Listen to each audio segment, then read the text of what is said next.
Hello student, good evening. हम Yogesh Chandra Shukla, your biology faculty. Start करते हैं आज की क्लास। आप लोगों में से बहुत सारे लोगों ने कहा था 12th का ह्यूमन रिप्रोडक्शन वाला जो पार्ट है उसके ऊपर कुछ क्वेश्चन कराए जाएं, तो मैं आप लोगों के लिए आज नीट एमसीक्यूज को लेकर नीट एनसीईआरटी एग्जाम्पलर और उससे रिलेटेड कुछ इंपॉर्टेंट क्वेश्चन जो मैं आप लोगों को डिस्कस करना चाहता हूं आज लेकर आया हूं। ठीक है, तो जल्दी से जल्दी आप लोग स्टूडेंट, जल्दी से जल्दी जितने भी स्टूडेंट चाहते हैं 12th की पढ़ाई करना, नीट की पढ़ाई करना और इनके क्वेश्चंस को एवल्यूट करना, समझना कि ये क्वेश्चन आपसे बन रहे हैं यस या नो, तो आप अपनी पूरी पढ़ाई के साथ लग जाइए और फटाफट ज्वाइन करिए। मैंने आपको बताया है कि आपको करना क्या है। सबसे पहली बात, जो नए स्टूडेंट आज पहली बार ज्वाइन कर रहे हैं वो लोग आप जाएं और सबसे पहले सब्सक्राइब बटन दबाएं और इसके अलावा हमारा hit like button, comment also, और आपको कैसा लगा आपकी अभी तक पढ़ाई और आज की क्लास कैसी लगी क्लास के बाद जरूर बताएं। मेरी आवाज आ रही है आप लोगों तक? मेरी आवाज पहुंच रही है आप लोगों तक? यस या नो? आप लोग सुन पा रहे हैं मुझे? हेलो? नहीं आ रही होगी आवाज, कमेंट में आ रही होगी। क्यों बोल रहे हैं क्या नहीं आ रही? मेरी आवाज आ रही है आप लोगों तक? यस यस यस, एमसीक्यूज हैं, इसका मेन थ्योरी जो है वो आप लोगों का मेन क्लास में। मेरी आवाज आ रही है आप लोगों को?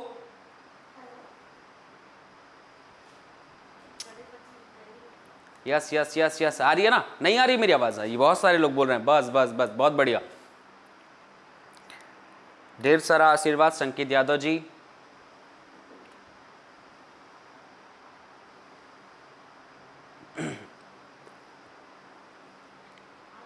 हाँ मेरी आवाज आ रही है? बस एक बार, ठीक है ठीक है ठीक है। स्टार्ट करते हैं ह्यूमन रिप्रोडक्शन का पार्ट। हम लोग आगे पीछे करते रहेंगे, जो जो इंपॉर्टेंट टॉपिक है पहले हम उसे कवर कर लें, उसके बाद कोई भी चैप्टर हम कभी भी रैंडमली हम फर्स्ट सेकंड थर्ड भी कर सकते हैं। आज ह्यूमन रिप्रोडक्शन के ज्यादा क्वेश्चन नहीं, फिर हम लाइन से सीक्वेंस बनाएंगे और आप लोग मुझे बताएंगे किस पार्ट में कैसे कवर करना है, कौन कौन से टॉपिक में आप चाहते हैं एमसीक्यूज करना, किस में आप ज़्यादा बनाना चाहते हैं, कैसे टाइप के एमसीक्यूज आपको परेशान करते हैं, वैसी तैयारी मैं करवाऊंगा। बोर्ड वाले स्टूडेंट के लिए भी मैं बोल रहा हूं कि 11th और 12th के लिए जो बोर्ड के स्टूडेंट है उनको जो भी क्वेश्चन चाहिए आप लोग भी मुझे बता सकते हैं। यदि आपको उसमें परेशानी है तो लॉन्ग टर्म क्वेश्चन, कैसे सवाल आ सकते हैं, कुछ इंपॉर्टेंट क्वेश्चन, ये बोलने वाला हूं। तो ये जो अगर अगले 14 क्वेश्चन आप लोगों ने एकदम करेक्टली सॉल्व कर लिया तो समझ लीजिए ह्यूमन रिप्रोडक्शन में आने वाले मैक्सिमम क्वेश्चन को आपने कवर कर लिया।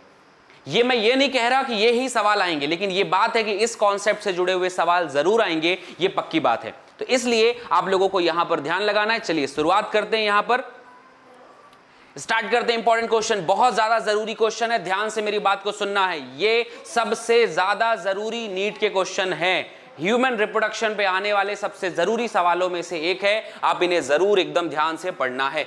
चलिए स्टार्ट किया जाए। निम्नलिखित में से गलत कथन को चुनना है। इन 4 कथन लिखे हुए हैं रिप्रोडक्शन से रिलेटेड, इनमें से कौन सा सही और कौन सा गलत है आपको यह बात बतानी है। तो पहला, पक्षियों और मैमल्स में आंतरिक निषेचन होता है। पक्षी और मैमल्स मतलब स्तनधारी, क्या इनमें आंतरिक निषेचन होता है? मतलब शरीर के भीतर निषेचन होता है। क्या यह बात सही है? यस या नो? तो सही बात है भाई, यह बात बिल्कुल सही है, इसमें ऐसा ही होता है। अगला सवाल, क्वेश्चन ऑप्शन नंबर बी, ध्यान से आप लोग मुझे आंसर देंगे। आप लोगों में जितने भी स्टूडेंट हैं आप लोग आंसर देने की कोशिश करिए। कोलेस्ट्रम में एंटीबॉडीज और पोषक तत्व होते हैं, यह भी बात सही है। कोलेस्ट्रम में एंटीबॉडीज होती हैं। कोलेस्ट्रम क्या है? पहली बार निकलने वाला मिल्क, गर्भाशय से स्तन ग्रंथि से निकलने वाला पहला जो मिल्क होता है हम उसे कोलेस्ट्रम कहते हैं। तो इस कोलेस्ट्रम में एंटीबॉडीज और पोषक तत्व होते हैं। सी ऑप्शन, मैमल्स में पॉलीस्पर्मी को अंडे की सतह पर रासायनिक परिवर्तन द्वारा रोका जाता है। जो मैमल्स होते हैं, ठीक है, मैमल्स जो है, मैमल्स में पॉलीस्पर्मी, बहुत सारे ऑप्शन को अंदर आने के लिए अंडे की सतह पर रासायनिक परिवर्तन द्वारा रोका जाता है। तो ये अंडा ऑप्शन नहीं होना चाहिए, एक्चुअली यहां पर एग होना चाहिए था, तो अंडा ऑप्शन नहीं बोल सकते। फिर भी हम इसको देखते हैं। मानव मादा में इम्प्लांटेशन निषेचन के लगभग 7 दिनों बाद होता है, ये भी ऑप्शन सही है। सी ऑप्शन यहां पर थोड़ा सा ऊपर नीचे है। वो अंडे नहीं, वो एक्चुअली अंडाणु होते हैं और अंडाणु के द्वारा ये प्रोसेस होता है। तो इस हिसाब हिसाब से मेरा आंसर यहां पर जो सी है वो गलत आंसर है और बाकी सारे आंसर सही है। इम्प्लांटेशन निषेचन के लगभग 7 दिनों बाद होता है, ये बात बिल्कुल सही है। 7 दिन लगते हैं उसे गर्भाशय में अटैचमेंट होने के लिए, तो इसलिए डी ऑप्शन सही है। आप लोगों में से ज्यादा स्टूडेंट जो है ये वीडियोस को आप शेयर करें अपने दोस्तों के साथ में, जिससे ज्यादा लोग इसका फायदा उठा सकें और अपनी परेशानियों को हम तक पहुंचा सकें। दैट्स वाई फिर मैं अगले चैप्टर्स, अगली कहानियों को आप तक लेकर आऊंगा। आपको जिन भी चैप्टर्स में रिक्वायरमेंट है कि आप चाहते हैं उस पर क्वेश्चन करवाना, या तो सब्जेक्टिव या तो ऑब्जेक्टिव, या बोर्ड की तैयारी के लिए या नीट की तैयारी के लिए, आप जैसी आपकी मांग होगी वैसा हम लोग पढ़ते रहेंगे। So perfect answer is a C. C गलत जवाब है यहां पर। अगले पार्ट में पहुंचते। अगला पार्ट क्या कहता है? क्वेश्चन नंबर 2, ध्यान दीजिए, जल्दी से आंसर दीजिएगा इसका। निम्नलिखित में से सही कथन को पहचाने। क्या इसका सही कथन कौन सा है? सबसे पहली बात, एस्ट्रोजन का उच्च स्तर, जो एस्ट्रोजन है उसका उच्च स्तर ओव्यूलेशन की तीव्रता को प्रेरित करता है। एस्ट्रोजन अगर ज्यादा रहेगा तो ओव्यूलेशन मतलब अंडोत्सर्ग होगा। क्या यह बात सही है? बिल्कुल नहीं। ओव्यूलेशन की अधिक मात्रा निर्भर नहीं करती, यहां पर LH निर्भर करता है। तो यह गलत जो है कथन जो है वो गलत है। क्वेश्चन नंबर बी, यौवनावस्था के बाद उगोनियल कोशिकाएं प्रोलिफरेट होना, टूटना शुरू हो जाती हैं। यौवनारंभ के बाद जो उगोनियल कोशिकाएं हैं वो टूटना शुरू हो जाती हैं। गलत बात, वो बढ़ना शुरू होती हैं, पहले डेवलप होती हैं, उसके बाद जो आप बात करते हैं। तो इस तरह से यहां पर भी डी ऑप्शन भी ये गलत है। सी ऑप्शन की तरफ में आते हैं। सेमनीफेरस नलिकाओं से निकले स्पर्म अत्याधिक गतिशील होते हैं। सेमनीफेरस नलिकाओं से निकले हुए जो स्पर्म है वो गतिशील हो सकते हैं, लेकिन वो गतिशीलता उन्हें जाकर मिलती है एपिडिडाइमस मतलब अधिवृषण में। लास्ट ऑप्शन, ऋतुस्राव चक्र की पश्चात ओव्यूलेटरी प्रावस्था में प्रोजेस्टेरॉन का स्तर उच्च होता है, इज अ परफेक्ट आंसर।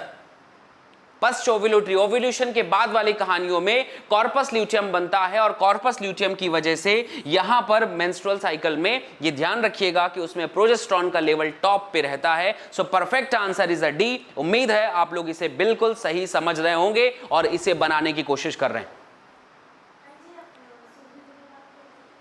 ठीक है, इस तरीके से आपको यहां पर डी ऑप्शन यहां पर बताना है कि क्या कहानी है, यहां पर रहना चाहिए। और इसके बाद यहां पर ऋतुस्राव ओव्यूलेटरी प्रावस्था में स्तर उच्च होता है।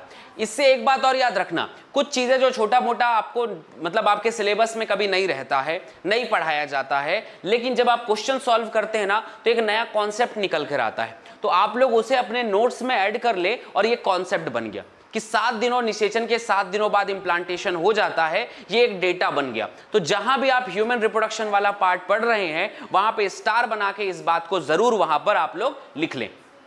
तो आप उसे जितना ज्यादा लिख लेंगे वो ज्यादा उतना आपके लिए अच्छा रहेगा। ठीक है, नोट्स बनाने का यही मतलब होता है, क्वेश्चन बनाने का यही मतलब होता है कि कई बार हमारे कॉन्सेप्ट मैच नहीं खाते, लेकिन क्वेश्चन में अगर है तो उससे हम उठा के अपने कॉन्सेप्ट में ऐड कर सकते हैं। यही हमारा तरीका है। ठीक है, अगले क्वेश्चन की तरफ में बढ़ते हैं। अगला क्वेश्चन क्या कहलाता है? Question number 3। ये आंसर तो आप लोग देंगे, मैं सभी लोगों से कह रहा हूं, जितने भी 75 स्टूडेंट अभी देख रहे हैं उन बच्चों से कह रहा हूं कि आप लोग इसका जवाब खुद से दीजिए। मैंने इसे पढ़ाया है विक्रम हैप क्लासेस में। नर जनन तंत्र की निम्न रचनाओं में से कौन बेमेल है? इनमें से कौन सी ऐसी रचना है जो नर में उपस्थित नहीं रहती है? आंसर चाहिए मुझे, जल्दी बोले जल्दी बोले। यहां पर आप लोगों को ये ऑप्शन से क्या आंसर मिलेगा? जब भी आप कोई एमसीक्यू सॉल्व करते हैं आपका पूरा कॉन्सेप्ट हिल जाता है, पूरा जो आपने पढ़ा है उसे याद करने का समय आ जाता है। तो यदि आप इसे ध्यान से बनाएंगे तो आप लोगों की ज्यादा अच्छे से तैयारी हो जाएगी। जल्दी बोलो, क्या बोलना है भाई इसमें? जनन तंत्र की निम्न रचनाओं में से कौन सी अलग है? रेडिडेस्टिस क्या नर जनन तंत्र में होता है? यस, होता है। ठीक है, इस तरीके से रेडिडेस्टिस जो है वो जिसे हम वृषण जालिका कहते हैं, ये उसके ऊपर में रहता है, नलिका। उसके बाद एपिडाइमस, इसे हम अधिवृषण कहते हैं, ये भी लिखा हुआ रहता है। ठीक है, देख लो, आप लोग को हिंदी में पूरे एनसीईआरटी एग्जाम्पलर के हैं लेकिन पूरा वर्ड इंग्लिश में लिखा हुआ है। तो यही गलत बात है भाई, इसीलिए मैं कहता हूं इंग्लिश में जरूर पढ़ा करो। देखो, हिंदी को इंग्लिश में बस लिख दिया और कुछ नहीं किया है, लेकिन ऑप्शन में है। और अगर आप सिर्फ हिंदी हिंदी अधिवृषण ऐसा कुछ पढ़े रहोगे तो कहानी गई भैंस पानी में। तो इसलिए आप इनका इंग्लिश भी याद रखिएगा। उसके बाद वासा डिफरेंसिया, वासा इफ्रेंसिया वो जगह होती है जो स्पर्म को बाहर निकालने में मदद करती है, अधिवृषण तक ले जाने में मदद करती है, तो ये भी उपस्थित होता है। सबसे आखिरी पॉइंट होता है D, isthmus. Isthmus female fallopian tube अंडवाहिनी में उपस्थित होता है, नर जनन तंत्र में नहीं। तो इसलिए सारे बच्चे जोर से बोलो और जल्दी बताओ कि क्या इसका सही आंसर डी है या नहीं। Isthmus is a wrong answer. ये मतलब रॉन्ग मतलब ये इनसे मैच नहीं खाता है। ये ही इस ऑप्शन का, इस क्वेश्चन का सही जवाब होगा। यस या नो, जल्दी बोलो आप लोग। यहां पर आप लोगों को समझ में आ रहा है कि नहीं आ रहा है? क्या कॉन्सेप्ट हिल रहा है? दिमाग में कहीं खलबली मची हुई है? यस या नो, दिमाग में खलबली है कि नहीं? क्या आपको ये जो चीज पढ़ाई गई थी कुछ याद आ रहा है? अगर याद आ रहा है तो बहुत बधाई, और नहीं आ रहा है तो सोचने की बात है कि कैसे पढ़ रहे हो भाई, ऐसे कैसे नैया पार लगेगी अगर आप पढ़ेंगे नहीं तो। और अभी नहीं पढ़ोगे तो कब पढ़ोगे? ये सवाल नहीं बनेंगे तो कब बनेंगे? आज ये चैप्टर नहीं कवर होगा तो कब कवर होगा? खुद से पूछिए और जवाब दीजिए, खुद से जवाब पा सकते हैं आप लोग। ओके, अगर अच्छा लगता है, पढ़ने में मजा आता है तो जरूर आप ज्वाइन करें। मेन चैनल पे विक्रम हैप क्लासेस पे थ्योरी के लिए ज्वाइन कर सकते हैं। प्राइम हैप क्लासेस में आप डेली शॉर्ट 40 MCQs जो आपके पूरे कॉन्सेप्ट को हिला डालेंगे, उस कॉन्सेप्ट की बात हम यहां पर करेंगे। तो ये 14-15 MCQs जो हर चैप्टर के अगर हम करते हैं, कमांड बनती है, मुट्ठी पे आता है वो चैप्टर, और उसके बाद फिर जब बनेगा नीट में ना, मजा आएगा इसको। ये बिना MCQ के, मैं उस पे विक्रम हैप क्लासेस में ज्यादा MCQ नहीं करवा पाता हूं, इसलिए हमने चुना है कि इस टॉपिक पे हम यहां इस चैनल पे MCQs करवाएंगे और बच्चे इसको देने के बाद अपना इवोल्यूशन करेंगे, परीक्षण करेंगे कि बच्चों को ये चैप्टर आता है कि नहीं आता है। फैसला आपका है, पढ़ना चाहते हैं या नहीं चाहते हैं, जैसा आपको ठीक लगे करिए जरूर। अगले सवाल की तरफ में बढ़ते हैं। यह सवाल क्या आंसर देना चाहता है? क्वेश्चन नंबर 4, सीमेन का द्रव भाग सेमाइनल प्लाज्मा। देख रहे हो ना, कोई हिंदी नहीं है, सेमाइनल द्रव नहीं, सेमाइनल प्लाज्मा लिखा है यहां पर, ये हिंदी है इसका। इसके अलावा निम्नलिखित के द्वारा बनता है, मतलब सीमेन का जो फ्लूइड होता है वो किसके द्वारा बनता है, उसके लिए कौन कौन सी ग्रंथियां जिम्मेदार है? सेमाइनल वेसिकल, प्रोस्टेट, यूरेथ्रा या बल्बो यूरेथ्रल ग्रंथि। तो यूरेथ्रा कुछ भी रिलीज नहीं कर सकता। Perfect answer is a seminal vesicle, prostate gland and bulbo urethral gland. तो फर्स्ट, सेकंड और थर्ड, ये फोर्थ, सॉरी, ये ऑप्शन सही है, और ये तीन ग्रंथियां मिलकर बनाती हैं। उम्मीद है सभी बच्चों को ये बात समझ में आ रही है। क्या हो रहा है? सभी बच्चों को एकदम ये बात एकदम क्लियर होगी कि इसे हमें आंसर कैसे सेट करना है। ये बात ध्यान रखना कि फर्स्ट, सेकंड और फोर्थ कैसे ऑप्शन हुआ। ये तीन ग्रंथियां मिलके ही स्पर्म को पूरा मीडियम के साथ मिलाते हैं और तब जाकर बनता है semen. So what the difference between semen and sperm? ये दोनों के बीच में लोगों को बड़ा लगता है कि दोनों एक ही है, वीर्य और शुक्राणु एक ही चीज है, बट ऐसा बिल्कुल नहीं है मेरे दोस्त। आपको ये दोनों अलग अलग चीजें हैं। अभी अच्छे बच्चे हुए थे थोड़ा सा।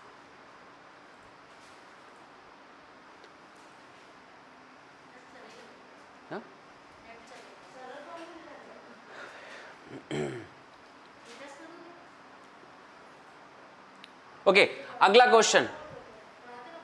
ओके, अगला क्वेश्चन की तरफ में आते। Question number 5, spermiation. What is spermiation? Spermiation है क्या? ओके, स्पर्मिएशन है क्या? स्पर्म की निम्न में से मुक्ति की प्रक्रिया को किसे कहा जाता है? स्पर्म। ध्यान से सवाल सुनना है, फिर जवाब ढूंढना है, तब जाके आंसर पे पहुंचेंगे आप लोग। जब सवाल ध्यान से सुनोगे तो जवाब भी ध्यान से मिलेगा। तो ध्यान ही सबसे इंपॉर्टेंट चीज है। ध्यान मींस व्हाट? कंसंट्रेशन। आपका स्थान में दिमाग जो है निश्चित रहना चाहिए कि मैं पढ़ना क्या चाहता हूं। स्पर्मिएशन, एक वर्ड लिखा हुआ स्पर्मिएशन। स्पर्म की किस विधि को कहते हैं? कहां से क्या क्या चीज हो रही होती है जिसे हम स्पर्मिएशन कहते हैं? तो इसे मैंने बताया था कि एक बार स्पर्मेटोजोआ बनने के बाद ये सर्टोली कोशिकाओं में अपना न्यूट्रिशन लेते हैं, पोषण लेते हैं, और देन फिर बाहर निकलते हैं। तो सेमनीफेरस ट्यूब्यूल, जिसे हम शुक्राणु जनक नलिका कहते हैं, उस जनक नलिका से स्पर्म का बाहर निकलना कहलाता है क्या? कहलाता है स्पर्मिएशन। तो सेमनीफेरस नलिकाएं, देख रहे हो, नहीं कह रहा शुक्रजनक नलिका, सेमनीफेरस ट्यूब्यूल कह रहा है उसे। सेमनीफेरस ट्यूब्यूल से निकलती है जब वाहिकाएं, तब हम उसे कहते हैं कि वो स्पर्मिएशन है। क्या है वो? स्पर्मिएशन। तो 5 का क्वेश्चन नंबर ए है, ये बात ध्यान रखिएगा। अगला सवाल, स्वस्थ स्त्री के ओवा में परिपक्व ग्राफियन फॉलिकल सामान्यतः उपस्थित होते हैं। किस समय उपस्थित होते हैं? 4 ऑप्शन है आपके सामने, ये रहे और जल्दी से आंसर बताइए इसका कि क्या कौन सा सही आंसर है। पैसे कुछ नहीं मिलेंगे आप लोगों को, लेकिन दिमाग बहुत मिलेगा, ठीक है? तो कौन बनेगा करोड़पति का? क्वेश्चन नंबर 6, ऋतु स्त्राव चक्र के 5 और 8 दिनों में ग्राफियन फॉलिकल बनता है क्या? क्या ये बात सही है?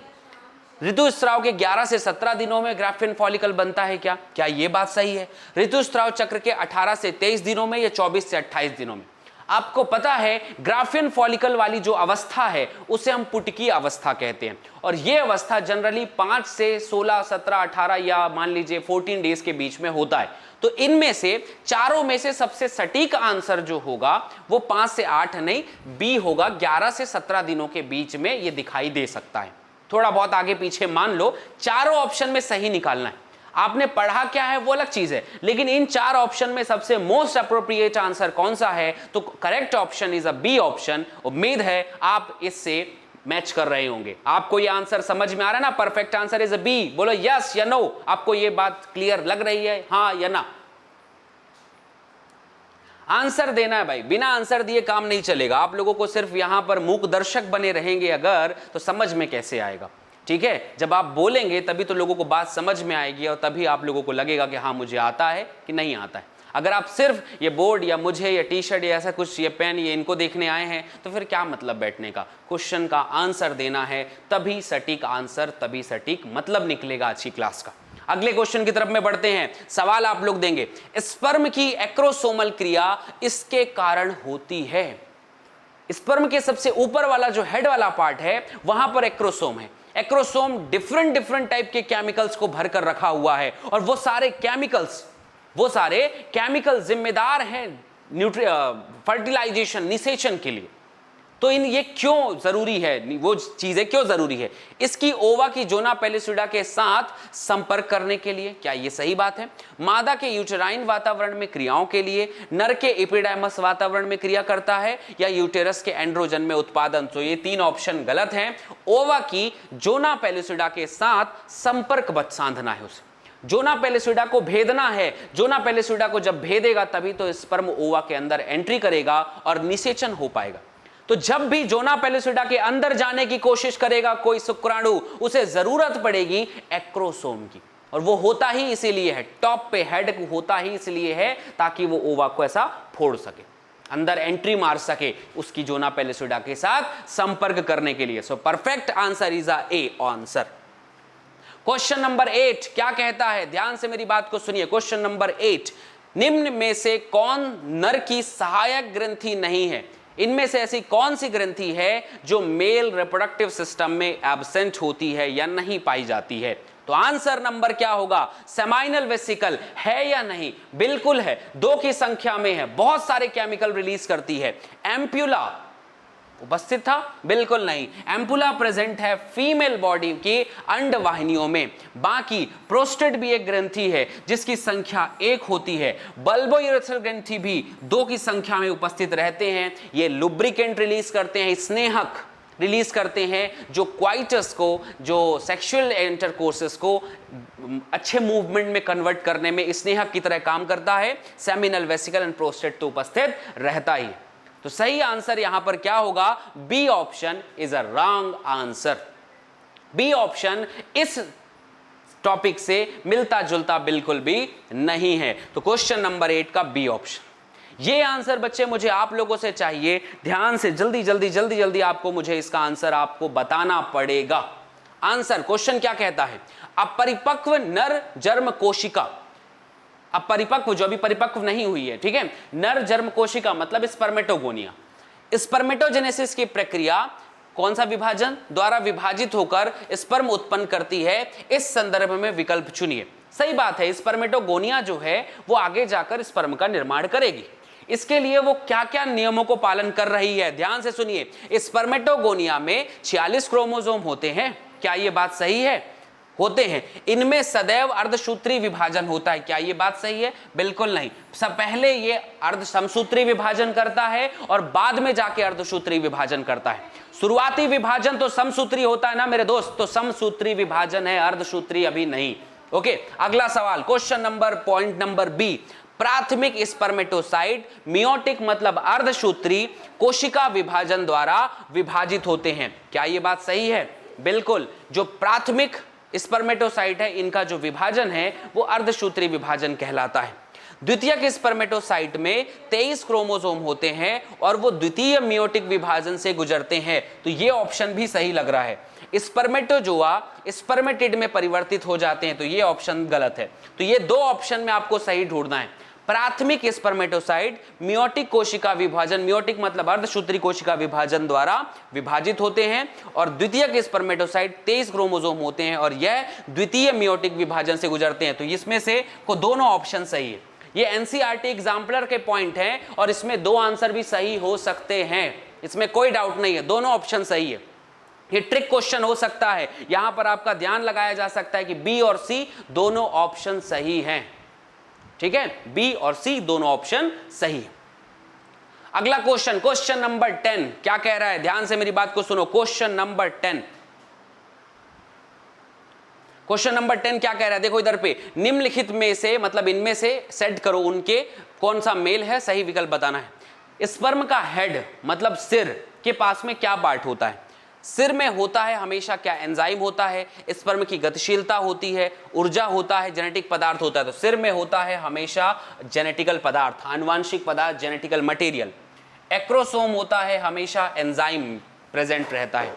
उसके अलावा मध्य भाग में रहता है ऊर्जा और पूंछ में रहता है स्पर्म की गतिशीलता। तो इस हिसाब से आप आंसर सेट करना। फर्स्ट का आंसर होगा डी, फर्स्ट का आंसर डी, सेकंड का ऑप्शन थर्ड। तो इस तरह से आंसर बनेगा question answer number B. Answer number B इस तरह से यह आंसर बन सकता है। तो उम्मीद है आपको ये पॉइंट बहुत क्लियरली समझ में आ रहे होंगे। क्वेश्चन नंबर 10 एकदम क्लियर समझ में आ रहा होगा। आप अपने हिसाब से आंसर सेट कर सकते हैं कि स्पर्म के अलग अलग संरचनाओं का क्या कार्य होता है। सिर के एक्रोसोम का भाग एंजाइम को रखना, हेड में जो भाग होता है उसमें आनुवांशिक पदार्थ केंद्रक उपस्थित रहता है, मध्य वाला भाग में ऊर्जा उपस्थित रहती है माइटोकॉन्ड्रिया की सहायता से, और पूंछ वाला भाग गतिशीलता के लिए जिम्मेदार होता है। चलिए अगले क्वेश्चन की तरफ में देखते हैं। ठीक है, मैं कल से थोड़ा उसे बड़ा करूंगा उस नोटिफिकेशन को। निम्नलिखित में से किसमें 23 क्रोमोसोम होते हैं? ऑप्शन क्वेश्चन नंबर 11, जल्दी आंसर दीजिए। इनमें से किसके पास 23 क्रोमोसोम है? स्पर्मेटोगोनिया भाई 46 क्रोमोसोम होते हैं, 23 जोड़ा। ठीक है, जाइगोट इसके पास भी 46 क्रोमोसोम होते हैं, जोड़ा। ओगोनिया इसके पास में भी 46 क्रोमोसोम होते हैं, मतलब जोड़ा। सेकेंडरी oocyte जो है इसके पास केवल 23 क्रोमोसोम होते हैं। So perfect answer is a C option. Perfect answer C option यहां पर रहेगा, 11 का सी ऑप्शन है। अगले क्वेश्चन की तरफ में बढ़ते हैं। अगला क्वेश्चन क्या कहता है भाई कि इन सब में इनके बारे में बताना है कि पहला पार्ट तो ट्रोफोब्लास्ट क्या है, क्लीवेज क्या है, आंतरिक कोशिका समूह क्या है, इम्प्लांटेशन क्या है। तो एक बार जल्दी से पढ़ते हैं भाई। देखो इम्प्लांटेशन का मतलब क्या होता है? एंडोमेट्रियम में ब्लास्टोसिस्ट की अंतः स्थापना। तो डी का ऑप्शन हो गया फर्स्ट, डी का ऑप्शन हो गया फर्स्ट। आंतरिक कोशिका समूह क्या है? आंतरिक कोशिकाओं समूह जो भ्रूण में विभेदित होता है। तो सी का ऑप्शन हो गया सेकंड। कोशिकाओं का वो समूह जो भ्रूण बनाता है हम उसे आंतरिक कोशिका समूह, इंटरसेलुलर जो मटेरियल कहते हैं उसे हम आईसीएम कहते हैं। क्लीवेज एक प्रकार का विभाजन है जो कोशिकाओं का विभाजन करता है। तो ब्लास्टोसिस्ट की बाहरी परत एंडोमेट्रियम, जाइगोट का माइटोटिक विभाजन। तो क्लीवेज एक प्रकार का विभाजन है जिसमें कोशिका अवस्था 2 से 4, 4 से 16, 16 से 18 ऐसा बनता रहता है। ये अवस्था है 16 से 32 सॉरी। और ट्रोफोब्लास्ट का थर्ड ऑप्शन होगा कि सबसे ब्लास्टोसिस्ट की सबसे बाहरी परत है जो एंडोमेट्रियम के साथ जुड़कर इम्प्लांटेशन करवाने का कार्य करती है। ठीक है, ऐसे ही और ढेर सारे सवाल आप लोग बनाते रहिए। मैं अगले कोर्स चैप्टर में फिर ऐसे कुछ क्वेश्चन लेकर आऊंगा। कल फिर 11th 12th हम ऐसा करेंगे। जो भी इंपॉर्टेंट आपको लगे आप लोग मुझे बताते रहेंगे। आज की सभा यहीं पे समाप्त हुई। उम्मीद है आप लोगों को ये बात समझ में आई होगी और इन चीजों को आप घर पे जाके पढ़ के और सवालों को जरूर देखेंगे। Thank you so much. आप लोग अपना ध्यान रखेंगे और इससे पढ़ते रहिए। बाकी चीज़ें घर पे जो भी आपके पास बुक है उस पर सवाल बनाइए और मुझे सवालों को लेकर आइए मेरे पास में, कौन सा सवाल आपसे नहीं बनता है, हम सब सॉल्व करने की कोशिश करेंगे। Thank you so much, very good night, bye bye, अपना ध्यान रखिएगा।